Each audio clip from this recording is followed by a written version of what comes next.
Assalamualaikum warahmatullahi wabarakatuh dan selamat sejahtera. Nama saya Muhammad Akid Kashaf bin Muhammad Shani dan saya berumur 17 tahun. Saya juga merupakan wakil daripada Kolej Vocasional Pasir Gudang dan hari ini saya akan mengulaskan tentang sebuah buku yang bertajuk Titanic di Hujung Jari. Buku ini dikarang oleh Aiman Hakim dan juga Mustafa Abbas. Ia juga diterbitkan oleh Patriots Publishing pada tahun 2020. Subjek perkara bagi buku ini adalah bukan fiksyen dan ia mempunyai 239 halaman muka surat.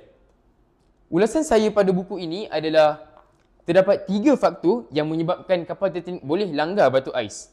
Pertama sekali adalah kurang pemantauan terhadap persekitaran laut. Kedua ialah Kapten Edward John Smith dan juga kru kapal Titanic terlalu yakin bahawa mereka tidak akan tenggelam.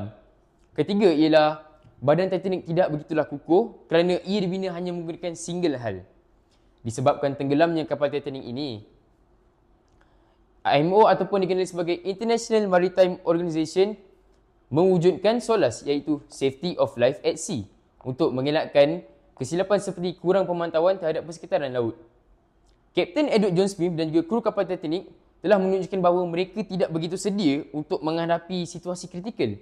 Dan disebabkan ini juga, IMO mewujudkan STCW iaitu Standard of Training, Certification and Watchkeeping untuk memastikan semua pekerja di atas laut pada masa kini sedia untuk menghadapi situasi kritikal.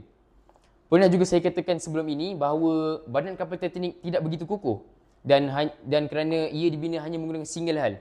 Dan disebabkan ini juga, badan kapal di seluruh dunia pada masa kini dibina menggunakan double hull untuk mengelakkan kesilapan seperti Titanic telah lakukan. Nilai-nilai yang saya dapat pada buku ini juga adalah nilai prihatin, berdikari dan juga kebijaksanaan. Jikalau anda ingin mengetahui lebih lanjut tentang kapal Titanic, saya mengesyorkan anda untuk mendapatkan buku ini. Sekian, wabillahi taufiq wal hidayah. Assalamualaikum warahmatullahi wabarakatuh dan selamat sejahtera.